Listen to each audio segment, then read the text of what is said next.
Good morning. Thank you so much for joining us. So I'm excited to be here. I'm Colette Stallbaumer. I'm the general manager of Microsoft 365 Copilot, also the co-founder of WorkLab. And my team focuses on two things: making Copilot a product that you will want to love and never work without. And then the second thing that we do is we study how work is changing. We do research, and we've been at this now for a number of years, certainly since the pandemic, through the changes from remote work to hybrid work and now AI. And I'm joined today by Matt Barrington, America's CTO at EY, by Ashley Haynes-Gaspar, Chief Revenue Officer at Lumen, and Greg Allrich, Chief Data and AI Officer at Mastercard. So you have a fabulous panel here, and they have some amazing insights to share. So we're going to spend the next 40 minutes discussing their journey, and all of your journey, really, to becoming a frontier firm. They'll share how they're using Copilot and agents, how it's transforming their business, how they're finding ROI, and where the impact is. And then we'll open it up to Q&A to take your questions. So we've got a lot to share, so let's dive in. So I want to start with a brief level set. So this Ignite feels different than a year ago. How many would agree with that? I see like a show of hands. Okay, so a few in the crowd. What I mean by that is we've been talking about how 2025 marks the emergence of the frontier firm. And these are organizations that are human-led, for certain, but also agent-operated. And we see that in our Work Trend Index data, too. 82% of leaders told us this year that they are rethinking core aspects of strategy and operations with AI and agents. And 82% also said they expect to use agents to expand their business and workforce in the next 12 to 18 months. So I want to start with that. So let's start with sort of where each of you are in your journey to becoming frontier. And Ashley, I'd love to start with you. Thanks. So number one, thank you for having me, Colette. It's so great to be here with you gentlemen. I think AI is changing everything. It's changing business models and operating models and how we go to market and how we work and how we scale and how we innovate. And I think it's impacting all of our companies differently. And I think there are three phases in our journey that we've been on. I think the first phase was about experimentation.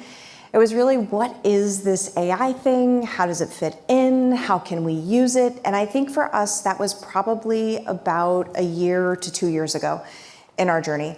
I think the second phase is about integration. And from an integration perspective, this is about getting agents and AI integrated into our systems and tools. As a chief revenue officer, it's about integration into my CRM and in my workflows. And I think the third piece of this is about symbiotic relationships, where there is a mesh and a web of agents that people have the opportunity to use. So a seller effectively becomes a conductor and can orchestrate a group of agents and deliver value and insights for a customer that just wasn't possible before. And in our organization, I would say we're kind of stage 2, stage 3. It's been a super exciting time. We've had 88 AI projects completed. They're in operation across the company. We've got 50 more that are in flight. And I'm just so optimistic about the future. Great. And Matt, I'd love to hear from you too. Yeah, so kind of like Ashley, it's interesting. I'll talk in threes also. I was thinking about this walking over. Speaking of three, I think if I'm doing my math right, next week will mark the 3-year anniversary of ChatGPT hitting. Yeah.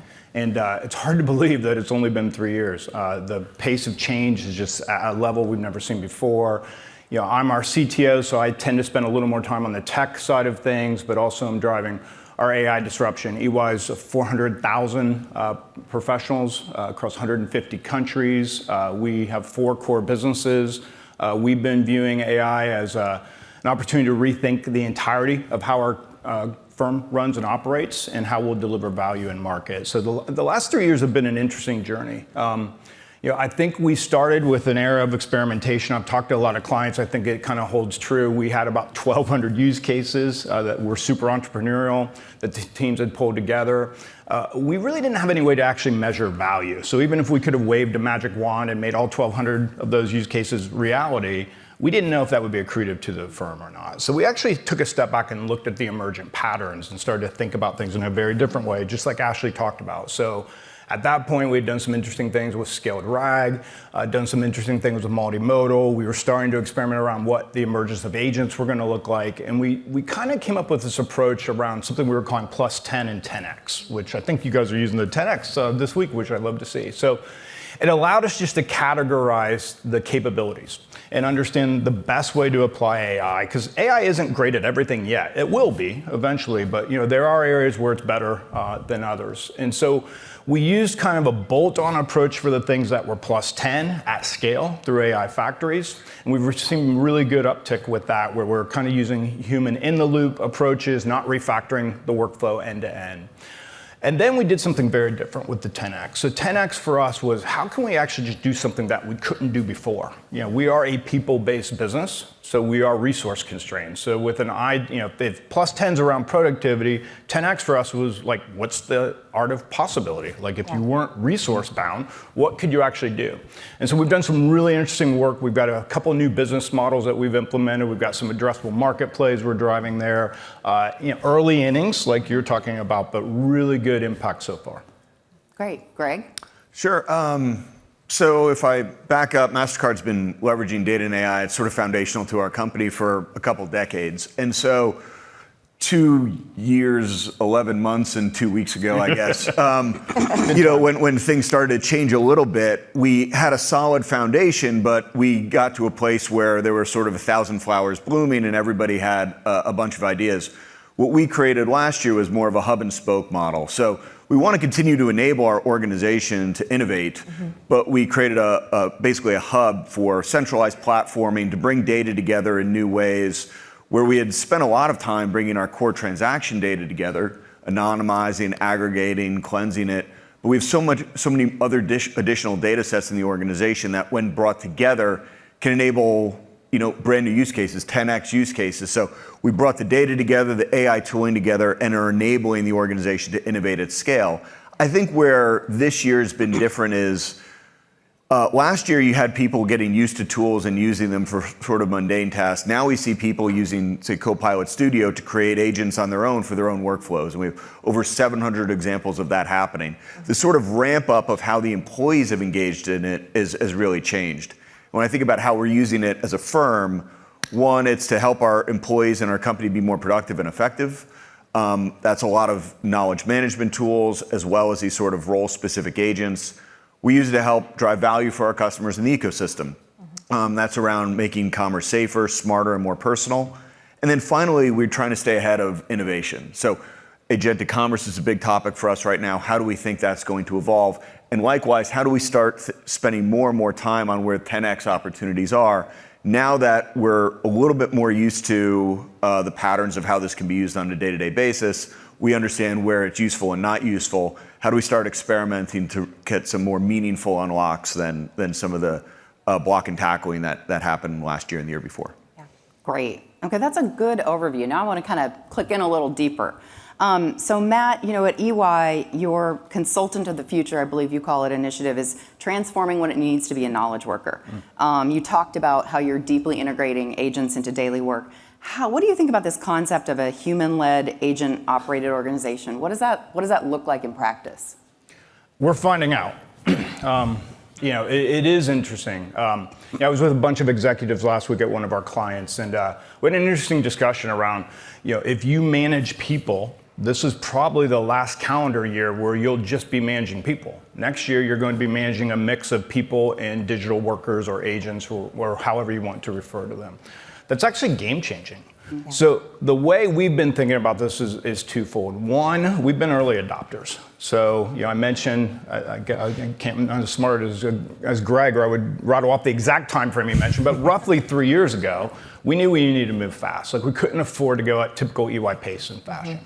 We're a highly regulated business, so we had to do some things that were a bit different. We were in the camp where we wanted each of our professionals to have high degree of AI fluency. So we rolled out a lot of tools, including the suite of Microsoft Copilot tools. We were early adopters on GitHub Copilot. We've had great success with that. And we embarked upon a very rigorous training method. Like instead of like firewalling things off, we wanted everyone to have a high degree of fluency. Started with responsible AI training and then went everywhere from there. In parallel, we also did some stuff in market that was super interesting. I don't know what you all are seeing, but we see a high variance of capability and competency, especially at the senior ranks in organizations. So we created something called the AI Masterclass, which we deliver to board and C-suites across our clientele. I think we've given about 3,000 executives a half-day hands-on session, and it has been very eye-opening for us and for them. And so we've really seen some interesting things, but we're at this interesting pivot now where what we're seeing is whoever trains the last model gets a leg up for whatever that is, 2, 3, 4 months in a certain arena or maybe a couple arenas. So we've become thoroughly convinced that over time, AI is going to become a great leveler. Like we provide knowledge and expertise. Typically we do that by the hour is our business model. And that game is going to fundamentally change. So we have now shifted our training and enablement to a persona-based approach where everyone from our college entry staff all the way up to our most senior partners have a very rigorous AI journey map ahead of them that is different. So for our staff, we want them not to think of AI as an iteration of a search engine, but actually to really use AI to really break down problems in a very different way, to really think exponentially in a different way, to do scenario planning in a different way. For our senior partners, we're leveraging agents in this 10X model to get them thinking about resourceless models, where we are no longer a pyramid approach. We have a different way to go after things and really drive new and addressable markets around that. So that's a big piece of what we're trying to activate today. And are there like KPIs on that? Like how do you hold people accountable to make the change? Yeah, one, we are regulated, so there are a series of trainings that everyone is responsible to go through. So we've had 100% of our workforce go through certain levels of training. You mentioned the consultant of the future. That's an opt-in program, which has been super interesting to see. I think our latest stats is about 85% of our consultants, it's a big business for us, have opted into these forward-thinking programs and are using these tools on a daily basis now, which is fantastic to see. Some KPIs, I mentioned software development. We're seeing a massive uplift in that. I mean, our productivity numbers for developer throughput are up like 35-40%, but what we're seeing now is if you can actually attack the entirety, and we're shifting to more of a product mindset of a PLM approach, we think that can get to a 10X, where our best engineers are going to be able to interact with the business directly and like do iterations at a level we've never seen before. Let me think of a less sexy example. We do a lot of risk services, so we come in and help clients manage their risk across all aspects of risk. We've taken some of our AI agent capability and attacked third-party risk management, just the onboarding of vendors. And we've been able to take 95% of that work out. We had a 77-step process that we used our GCC center to implement and run. We've taken those 77 steps down to like 4 steps, and it can run in minutes instead of weeks. So just amazing, productivity improvements. Great. I think one thing, what you mentioned on the product development lifecycle, I think where it's another evolution where I think people were looking at like, okay, I'm going to use this for code generation or code checking. And when you start looking at the end-to-end workflow, that's where you're starting to see the much more meaningful advancements. I think people were using it, but because it didn't, like we weren't using agents across the entire flow, you'd hit bottlenecks, and so you weren't seeing like an end-to-end improvement. You were seeing one step get better, but not the whole system. And now, as people are mapping the entire workflow, not just looking at the software development, but the whole product development lifecycle and bringing in tools across it, you're starting to see much more meaningful advancements across organizations. Yeah, exactly. Yeah, I think one of the things that's interesting that both of you have triggered for me is 2 thoughts. I think the first is this discussion around offense versus defense. And I think sometimes people think about AI as only a productivity tool. How are we doing it to make our people better, make our processes better, make our systems better? It's clearly a defensive play. I think the offensive play is how is AI foundationally rewiring our businesses and our industries? And I think it's your 10X example. And one of the things that we're doing is we are using that as inspiration to rethink networking and the role that AI plays in networking. And we are also using AI tools to drive on the productivity front. And you had asked specifically for an example. One of the things that we have done is we have set up an AI lab inside my organization. We have AI enthusiasts sitting right next to process experts and journey experts. And they are working together to really get after our big bets as a company inside my function around the things that are going to make a difference. And they also have the ability to experiment and to push the technology and to fail. And their job is to get the technology in the hands of the people on the front line, because we know that's where it makes a difference. And I was talking to Colette beforehand, and it's just a small example, but Copilot researcher is saving my team 4 hours of preparation to send a customer email. They can now do that in 15 minutes. What have they talked about externally in their earnings report? How does that connect to our value proposition? Draft that email for me, please. That used to be hours and hours of work. And if I can give 4 hours back to every seller in my organization, just 4 hours, it's $50 million of revenue a year. And that's huge for us. Yeah, I want to pick up that thread with you, Ashley. So you're in the process of, Lumen you're transforming from a telco to a tech company. And you've talked about different agents tailored, Health Halo agent, you've got Service Desk agent, Briefing agent. Again, what does that transformation look like inside your organization? Give us a little bit more color on that. Yeah, so for a little bit of context, we've all been on the journey to cloud, where we started to consume processing power on demand. We're doing the same thing with network connectivity. Our network, your way. And what that means is we're moving to a consumption-based business model. When you do that in a legacy industry, it means your business changes, your services change, what you sell and how you sell change. And that means that I need to recruit new talent, and it means I need to upskill and reskill my existing talent on our new story. And when I think about new hires out of college, it can take 18 months for an engineer to become fully productive because they don't have the industry knowledge and the expertise. If I hire someone with industry expertise, that journey can be 3 months. And the beautiful thing, and you said it earlier, Greg, AI is the great democratizer of expertise.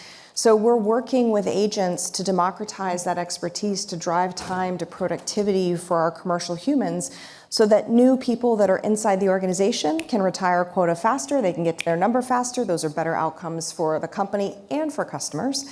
And our experienced sales engineers can focus less on the mundane and more on the things that bring them joy, which is solving technical problems. And everybody wins. Yeah.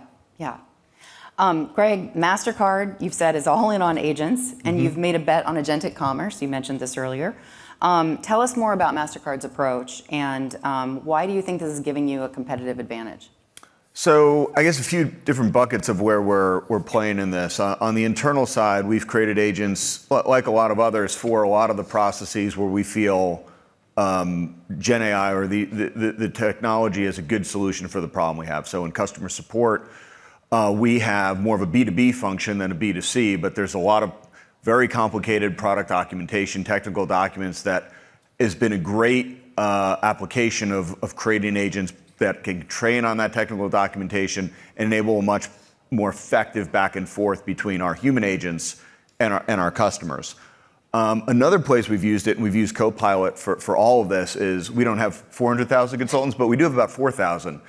There's a large services overall for Mastercard is almost 40% of our revenue. That's fraud and loyalty and insights and analytics, and a large consulting base that are working with our banks and issuers, acquirers, merchants, to help them on their journey to leverage, to extend in commerce. And so we've created a series of agents for that consulting workflow. We mapped out the day-to-day of what they were trying to do and looked at where in that workflow we could create things that were useful. So we started with a knowledge agent, trained on 45,000 documents to help them get set up for projects, retrieve information better. We then extended it to deep research, working with Microsoft, with text-to-SQL for analytic capabilities, for PowerPoint slide creation, and trying to take the different elements of that journey and add agents in to make it more productive. And as we did it, part of it is the technology. The bigger element, I think, is the change management that goes along with it. 100%. And so we've spent a lot of time, we've created sort of early influencer and key adapters that are using this. They're providing a lot of feedback that we're using as we tailor and create and improve the agents that they're using. We're sharing that back with Microsoft so we can help all of us create the best products possible within Copilot and Copilot Studio. And they're also driving adoption about how can we use this, and we're gamifying and doing a whole bunch of things along that journey. So it's not just creating the agent, but it's enabling them to leverage it most effectively and get the most value out of it for the enterprise. And then externally, we're working quite a bit, and as you mentioned, agentic commerce, basically the idea of how do people move from shopping online, from just researching and comparing in their favorite AI tool to completing a shopping journey. We're spending quite a lot of time with Microsoft and others to make sure that that is a seamless, secure, and transparent process for everybody. Can we talk about change management? Yes, Just please. for a second. Jump in. I think what's really interesting is as we're all on this AI journey, one of the things that we focus on around change management is do people have the skills? Do they have the capabilities? Are we driving adoption? Do we see them logging into the systems? And I think what's interesting is that this is a deeply human problem. Because when AI democratizes everything like expertise, and many of us have made our careers, myself included, on the expertise that we bring to the table every single day, it challenges the value proposition that we bring as humans. And when our value proposition is challenged as humans, we start to tell ourselves stories. We do. What's my value today? How do I fit in? And people, I think this is why people push against the technology. They're like, it's coming from my job. I don't want to do it. I don't understand it. I can ignore it. And our job as leaders is to figure out how to get people to be inspired by it. So I think one of the things that's really important from a change management perspective that we've been focusing on is our culture.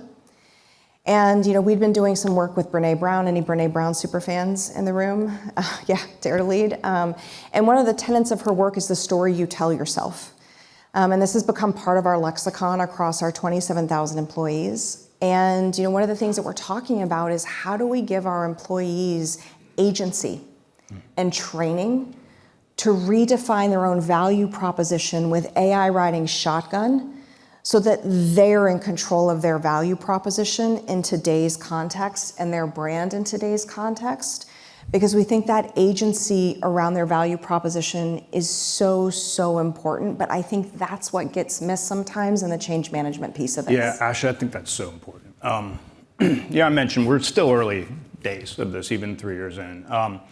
There is a myth out there that AI is going to fundamentally replace jobs. That's not what's going to happen. It is going to reshape jobs. But our perspective is that AI is all about optimizing human potential, even agents. I mean, I don't know about you all, but I think most of us here probably work for large companies, and there's a lot of toil. I have some older kids who are in the workforce now, and it's always funny listening to them talk about day in a life of working in a large corporation in America. And so we think these early days you can attack the toil. Yeah. And drudgery of the work. I mean, I don't know about you all, but maybe you're more efficient than we are, but I would say 30-40% of what I have to do every day, I have to do the things I know is going to add value, which goes back to that storytelling. The other thing is, these technologies are fundamentally different. Like, the entire thing changed 3 years ago, because prior to that, everything we did with software and technology was all implementing prescriptive workflows that ran the same way every time. They were deterministic, sitting on top of deterministic software stacks. Agents in generative AI are different. They run in a very different way. So you have to refactor that work in a very different way. Also, if you look at our processes, almost all of our processes are designed around scarcity of the most critical resource. To your point, the highest degree of expertise or speciality. That's no longer a concern. So part of the pivot we're trying to drive for ourselves and for our clients is to think about things in an entirely different way. Like if I mentioned earlier, if you weren't resource constrained, what would you go do? Yeah. We're doing some interesting stuff in our strategy practice around valuation services, where we've built a suite of agents that can take our very strong valuation experts and again get a 10x multiplier on how they can go do valuation services. Now we think we can just go down market with that and actually serve clients that we've never been able to serve before at a very different price point. So I'm belaboring the point, but I think it is really critical as you're thinking about the change management side to look at this in two aspects. One, like you talked about, you want to empower your employees and your team members to understand the power of this. I will tell you this. Your job may not be going away, but you could lose your job to someone else that's using AI. So everyone should be using AI as much as they can, day in and day out. Yeah. Secondly, we are going to refactor work. So this change management is going to be different. If I have a 77-step for onboarding a third-party vendor that now is 3 steps, that isn't a change management thing. Like, you no longer have to spend time on that. We need to figure out what those folks can go do now. So they're actually the hypercare team for those agents. It's really cool stuff. So yeah, super cool. Good point. I mean, talking about skilling, the hardest thing to do is change human behavior. Yeah. Right? And so you talked about your work with Brené Brown. Are there any other things any of you would like to share on, like, what are the difference makers, to get people on board? I agree with you. I mean, we see the hanger backers and the fear and some of that prevents people from really jumping in and embracing this shift. Anything else you want to share on that? I'll start. There are a few things. So I do think that we have an employee experience group that's phenomenal about how they bring these tools to the people. And if I look just at Copilot, a year ago, we had half the number of people using it than we do today. And of the people using it, 40% were considered like high quality users, like the bar that we set for using it. Basically, on a daily basis, yeah. It's a common part of your life. Yeah. We've now doubled the number of people that have access. And instead of 40%, it's 85% that are using it that same level. And a lot of that is like how we've empowered the organization, what we've done on this change management journey. A few things that may or may not work. One is we started off going to very specific job families that we thought were really going to adopt this quickly. And we created very specific training within those job families that was tailored for them and tailored for Mastercard about how they could leverage it. For example, like, where did you start? So we started with sales, we started with customer support, we started with our consulting base, we started with some of the support functions, and we started with our engineers who also have GitHub Copilot. And we had very specific training with those. Mm-hmm. We then also we were measuring usage, and what happened is we had a long wait list. And so if you'd get a warning if you weren't using it. You got a second one, you lost your license, and it went to somebody else. And that's scarcity. People are like, you create this cycle of I want to use this and this desire for it. And then therefore, when we extended the licenses and doubled the number of licenses, people were taking it up much more quickly because they recognized that anybody that lost it and then someone else would get it, there was like that fear, there was a little bit of FOMO around it. Yeah. But it was actually like a meaningful impact on their ability to be productive. And we knew we were going to extend this to the people that wanted it. But that way of creating that sort of desire for it and the motivation for the employee to really take this seriously and to use it was helpful. And then within job families, there's a lot of things around having people that are sort of best practices within those job families using it. We have a lot of peer networks to continue to share those things. There are competitions within groups about who's using it the most. Now that people are creating agents with Studio, how we deploy those and publish those to people, and we celebrate that. So there's a lot of positive reinforcement of this as people are using it more and more. And I think it's not one thing, it's a series that we call it like a crawl, walk, run scenario to get this out there. But with the training, with the gamification, with the positive reinforcement, with the scarcity at the beginning, all those together enabled us to drive a lot of value holistically. Got it. Yeah, I think we've done much of the same. And I think the other thing that I will call in is the balance between risk and innovation, and how you skill and enable people around that. And I think we're all trying to figure out what that balance looks like. And I don't know if any of you are of the generation of Schoolhouse Rock. I'm just a Bill, right? I have a number of yeah. Yeah. Oh, yes. Yeah, same. Yeah. So I knew we were going to get along. So, one of the things that we talk about is how do we think about federal, state, and local legislation? And how do we give our organization frameworks and scaffolding? So what is our federal legislation? What are the platforms? What are the tools?